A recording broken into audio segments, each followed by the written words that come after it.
ఋషి ఉంటే మనుషులు ఋషులవుతారు, మహాపురుషులవుతారు. తరతరాలకి తరగని వెలుగవుతారు, ఇలా వేడుకులవుతారు. టీవీ1 ప్రేక్షకులకు నమస్కారం. విశ్వవిఖ్యాత నట సార్వభౌమ నందమూరి తారక రామారావు గారి నవరస నటనా విశేషాలను మరో చిత్రం ద్వారా దర్శిద్దాం.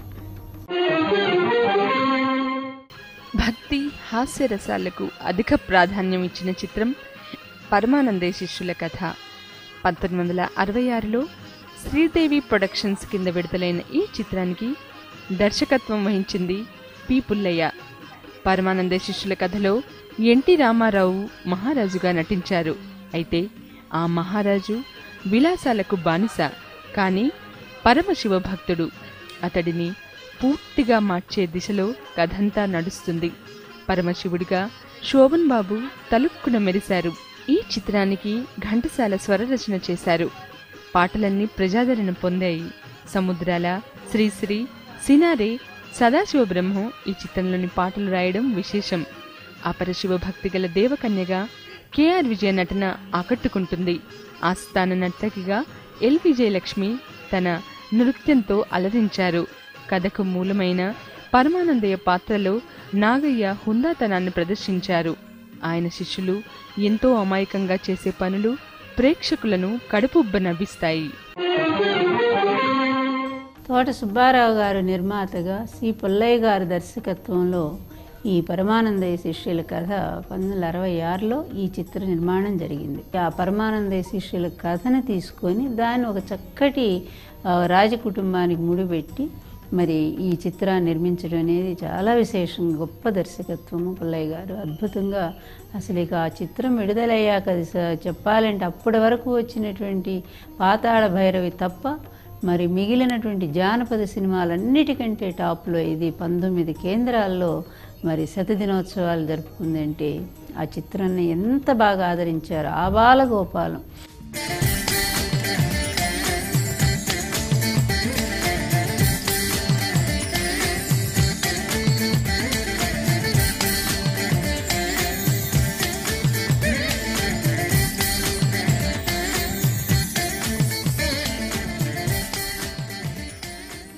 చిత్రకథలోకి వెళితే మామూలుగానే శివుడు పార్వతి మొట్టమొదటి సీనే మనకి కైలాసం చూపిస్తారు. చూపించినప్పుడు మంచి భక్తుడు ఎవరంటే అదిగో నందివర్ధన మహారాజు నా మంచి భక్తుడు అని చెప్పి శివుడు పార్వతి చెప్పటం. ఈలోపు ఇక్కడేమో ఈయన వేశ్యతో పాటలు పాడుతూ ఉంటాడనమాట.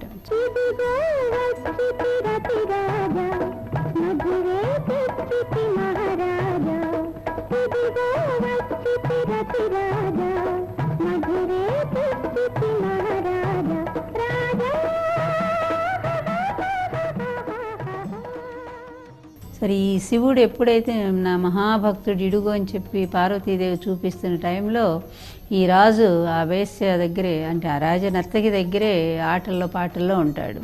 అక్కడ జానకి గారు పాడినటువంటి అద్భుతమైన పాటలు 2 పక్కనే ఉన్నాయి.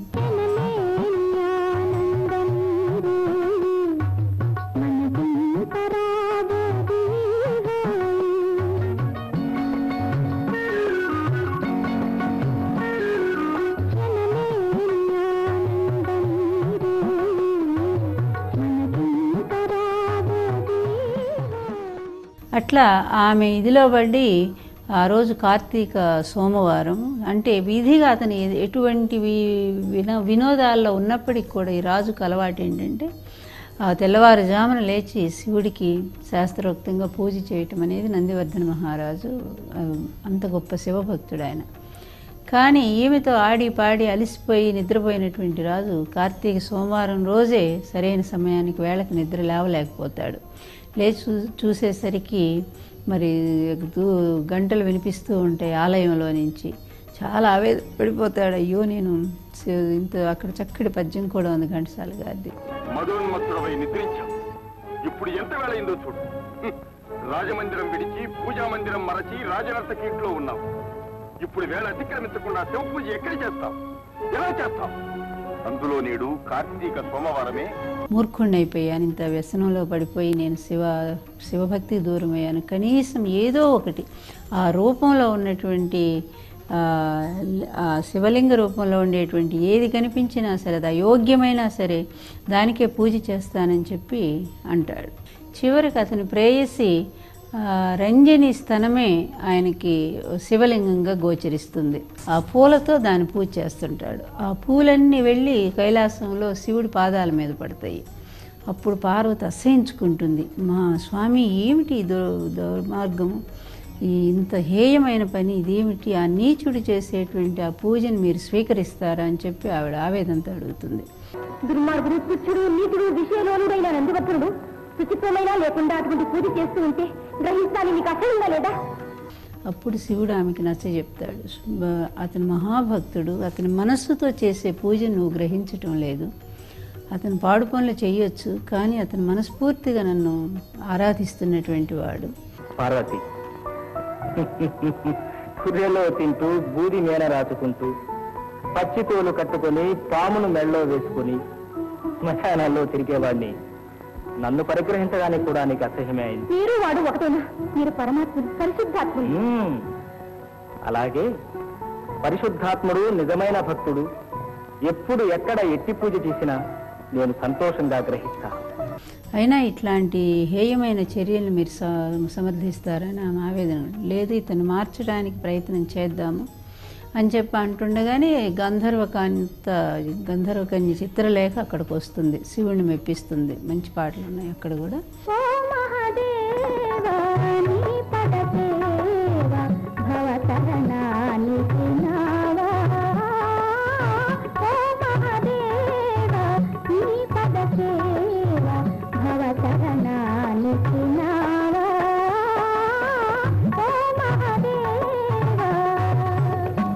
అప్పుడు శివుడు ఆమెకు ఒక రుద్రాక్షమాల ఇస్తాడు. ఇది ఎప్పుడు నువ్వు ధరించి నా సభకు వస్తూ ఉండాలి అని చెప్పి ఆ రుద్రాక్షమాలకి అది ఆమె వేసుకొని వెళుతూ వెళుతూ దారిలో భూలోకాన్ని చూసి దాని అందాలకు భ్రమిసి ఆమె తన వాళ్ళతో కలిసి క్రిందకి దిగుతూ అక్కడ జలకాలాడటానికి ఆ రుద్రాక్షమాల గాలిలో అట్లా వేలాడదీసిపోయి నీళ్ళలో జలకాలాడి ఉంది. ఇంతలో ఏమవుతుందంటే అరుణికేశి మహర్షి అని ఆయన శిష్యులు ఉన్నారు 8 మంది. వాళ్ళు ఇక్కడ వస్తారు, అడవిలో ఏదో సమిధలు ఏరుకోవటానికి అటు వచ్చి ఈ దేవకన్యల అద్భుతమైన వాళ్ళ సౌందర్యం చూసి అట్లా నిలబడిపోతారు. అసలు అక్కడ స్త్రీలు ఉండటమే అరుదైనటువంటిది. అట్లాంటిది దేవకన్యలు ఉండేసరికి వాళ్ళకు అయోమయంగా చూస్తూ ఉంటారు. అది చూసి చిత్రలేఖ ఆవేశంతో వాళ్ళకి శాపం పెడుతుంది. అలా కళ్ళు మహర్షులై ఉండి కూడా మీరు అలా కళ్ళప్పగించి మమ్మల్ని మా సౌందర్యాన్ని చూస్తున్నారు కనుక మీరు మూర్ఖులైపోవాలని శాపం పెడుతుంది. అప్పుడు వాళ్ళు అంటారు, అమ్మా మాకు ఎవరు తెలియదు, ఇక్కడ స్త్రీలు మేము ఎప్పుడు చూడలేదు, అట్లాంటిది మీరు వచ్చేసరికి మేము చూస్తూ ఉండిపోయాము, ఇందులో మన మానసిక మేము చేసిన తప్పేం లేదని. అంతలో మహర్షి వస్తారు. ఆయన బాధపడతాడు, మంచివాళ్ళు దివ్యజ్ఞులైనటువంటి మహర్షుల్ని నువ్వు ఈ విధంగా శపిస్తావా?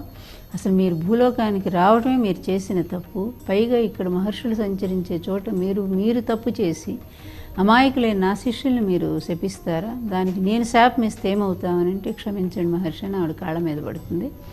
అయితే మా శిష్యులకు శాప నివారణ చెప్పమంటాడు. నాకు ఇప్పుడు వివాహం కుదిరింది గంధర్వలోకంలో, నా వివాహంతో మీ శిష్యుల శాప విమోచనం అవుతుందని ఆవిడ చెప్తుంది. అప్పుడు ఆయన కూడా అంటాడు, ఇక నువ్వు ఏ పరిస్థితుల్లోనైనా సరే భూమి మీదకి రావటం కానీ, స్పర్శతో కానీ, దృశ్యంతో కానీ ఎవరినైనా మీరు తాకారంటే నీకు ఆ దైవత్వం పోయి నీకు మానవకాంతగా అయిపోతావు అని చెప్పి ఆమెకి శాపం పెడతాడు. మునీంద్ర, నా వివాహం అయిన వెంటనే ఈ మహర్షులు శాప విముక్తులగుదురుగాక. మంచిది. ఇటుపై ఇట్టి ప్రమాదాలు తటస్థించకుండా ఉండటానికి చెప్తున్నాను, విను. నీకెప్పుడైనా మానవలోకం వచ్చి దర్శనం చేత కాని, స్పర్శనం చేత కాని మానవ సంపర్కం కలిగించుకున్నావా, తక్షణం నీ దైవత్వం కోల్పోయి మానవ కన్యవు కాగలవు. జాగ్రత్త. సరే, ఆవిడ ఆ కంగారులో హడావుల్లో వెళ్ళిపోతుంది. ఈ రుద్రాక్షమాల మర్చిపోయి వెళ్ళిపోతుంది. ఈలోపు నందివర్ధన మహారాజు మంత్రి చాలా దుర్మార్గుడు. ఈ వేశ్యావసుడైనటువంటి రాజు వ్యసనాలను చూసి ఇక రాజ్యం కాజేయటానికి అతను ప్లాన్ చేస్తూ ఉంటాడు. అప్పుడు మహారాజుని బలవంతంగా వేటకి తీసుకెళ్తాడు. అక్కడ బందిపోటు దొంగలకి చెప్తాడు మహారాజుని చంపమని. ఆయన వెంటున్న పరివారాన్ని కూడా తీసుకుని మంత్రి వేరే చోటికి వెళ్ళిపోతాడు. ఈలోపు బందిపోటు దొంగ ఇతని మీద దాడి చేస్తాడు. అయినా మహారాజు వీరుడు గనుక కత్తి యుద్ధంలో అతన్ని జయించి అలసిపోయి అదే కొలను, చిత్రలేఖ స్నానం చేసిన అదే కొలనుకు వచ్చి నీళ్లు తాగుదామని చెప్పి వస్తూ ఉండేసరికి ఆ గాలిలో వేలాడుతున్నటువంటి రుద్రాక్షమాల మహారాజు దొరుకుతుంది. అది మెడలో వేసుకోగానే అద్భుతంగా అప్పటికప్పుడు ఆయన శరీర బాధలన్నీ పోయి హాయిగా రిలాక్స్గా అయిపోతాడు. అప్పుడు ఇదేదో ఒక అద్భుతమైన మాల, ఆశ్చర్యంగా ఉంది, గాలిలో వేలాడుతుంది అని అనుకుంటాడు. ఇంతలో మంత్రి వస్తాడు. మంత్రి ఏడుస్తూ ఉంటాడు, తప్పిపోయినందుకు అపాయం. పైకి మాత్రం నటిస్తూ ఉంటాడు. ప్రభు ప్రభు ఈ రుద్రాక్షమాల ఏమిటి? అదే విచిత్రం మంత్రి గారు, ఇక్కడిది నిరాధారముగా వేలాడుతున్నది. మహాదేవ మహాదేవ, తమరు సరిగ్గా గమనించి ఉండరు. ఏ తాలి పట్టుకో వేలాడుతూ ఉంటుంది. ఏ పట్టు లేదు మంత్రి గారు, ఇది అతి దివ్యమైనది, మహిమాన్వితమైనదిగా మాకు కనిపించుతున్నది. మహాదేవ మహాదేవ. ఋషి ఉంటే మనుషులు ఋషులవుతారు, మహాపురుషులవుతారు. తరతరాలకి తరగని వెలుగవుతారు.